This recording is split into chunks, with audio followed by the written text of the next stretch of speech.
안녕하십니까. 진짜 매깅 아쿠아포닉스 심용주 박사가 돌아왔습니다. PC 히어로 가족 여러분 잘 계시죠? 더워 죽겠어요. 저희는 내부에 지금 여기 에어컨이 없는데 지금 이제 한 30분째 촬영을 하고 있네. 땀이 질질질 납니다. 네. 여러분들은 부디 시원한 에어컨 바람을 쐬며 아니면 계곡과 바다에서 시원한 수박 드시고 계시길 바라고요. 자, 오늘은 셀리퍼트라고 하는 회사에서 만들어낸 칼슘 측정용 테스트 킷을 가지고 왔습니다. 참고로 저는 여기에서 10원 한 장 받은 바가 없고요. 다 내돈내산입니다. 네, 이거 얼마 안 해요. 기껏해 한 2만 원 정도밖에 안 하는데 셀리퍼트는 폴란드, 그러니까 네, 네덜란드 회사입니다. 담수 및 해수, 네, 측정용 시약과 관련하여 전 세계적으로 탑 클래스 안에 들어가는 5개 회사 중에 하나다라고 해도 과언이 아니고요. 라모트라든지 또는 API와 함께 국제적으로 명성을 날리고 있는 회사입니다. 그런데 그것에 비해서 사실은 껍데기가 좀 허접하긴 해요.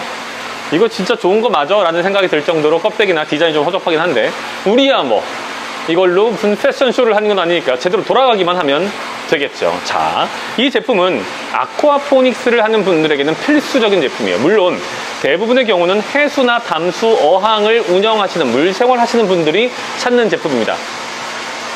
그런데 아쿠아포닉스도 물생활만큼이나 중요한, 특히 저희는 돈이 왔다 갔다 하는, 생업이 왔다 갔다 하는 이기 때문에 수질 관리를 제대로 해야 되고요. 그 수질 관리에 있어서 특히 칼슘 농도는 아주 중요한 역할을 합니다. 칼슘이 부족하게 되면 네, 통상의 경우 작물에게 팁번이라고 해서 작물의 끝이 누렇게 말라서 쪼글쪼글 들어가는 현상이 발생하게 되죠. 상품 가치가 없는 작물이 생산됩니다. 이런 문제를 막는 가장 좋은 방법은 뭐다? 네, 넉넉한 수준의 칼슘. 통상의 경우 과체류하면 약 120 ppm 정도의 칼슘 농도를 유지하는 데 있습니다. 제가 좀 땀이 자꾸 나서 눈으로 땀이 들어가다 보니 죄송합니다. 자, 그럼 그걸 어떻게 하냐? 기본적으로는 여러분들이 수돗물을 받건 저희처럼 아니면 지하수를 끌어들이건 어떤 상황에서는 원수의 농도를 주기적으로 파악해야 됩니다. 가급적이면 저희는 한 달에 한 번씩 원수의 농도를 파악하라고 말씀을 드리고 그 원수의 농도를 기준으로 그 원수에 있는 칼슘의 농도가 어느 정도 되는지 확인합니다. 그러면 저희가 목표가 120인데 120을 넘어가면 놔두면 되고요. 120보다 부족하면 부족한 만큼 채워주면 됩니다. 그때 조심할 것이 있습니다. 커플드 방식이건 디커플드 방식이건 시간이 지나감에 따라서 어떻게 됩니까? 물이 커플드 방식에서는 최초의 RAS 파트, 즉 양식 서브 파트에 있는 물들이 지속적으로 하이드로포닉 서브 파트, 재배 서브 파트로 넘어가고 그 과정에서 새로운 원수가 채워지기 때문에 새로운 원수가 들어온 만큼 그 양을 계산하여서 칼슘을 추가로 넣어줘야 됩니다.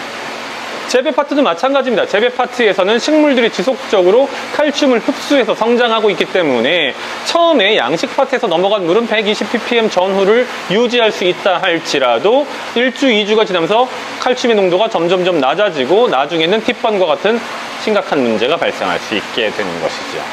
그럼 어떻게 됩니까?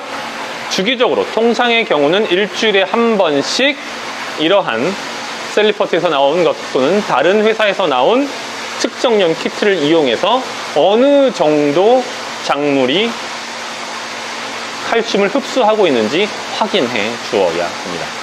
만약에 그 결과 칼슘이 목표치보다 부족하다면 또는 칼슘 부족 현상이 두드러지게 나타난다면 어떻게 해야 될까요?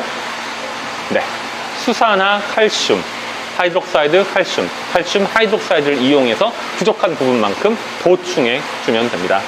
셀리퍼트를 쓰는 방법은 아주 간단한데요. 다음 기회에 저희가 좀 더 시원한 날 실제로 어떻게 하는지 확인을 드릴 거고요.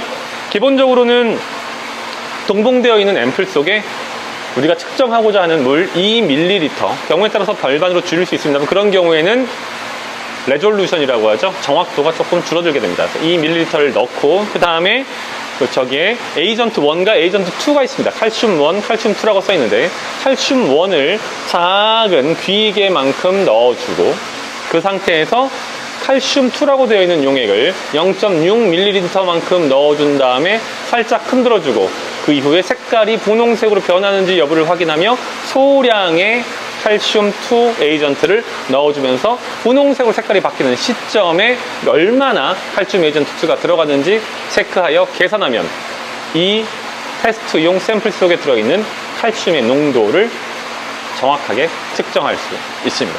참고로 저희는 한 10ppm 정도는 오차가 나도 관계가 없습니다. 그렇게 아주 정밀할 필요까지는 없거든요. 자, PC 히어로의 심용주 박사와 함께 칼슘 측정을 위한 셀리퍼트 칼슘 측정 테스트 킷의 필요성 그리고 사용 방법에 대해서 간단히 알아보는 시간 가졌습니다. 마지막으로 칼슘은 알칼리너티를 유지하는 측면에서도 중요한 역할을 합니다.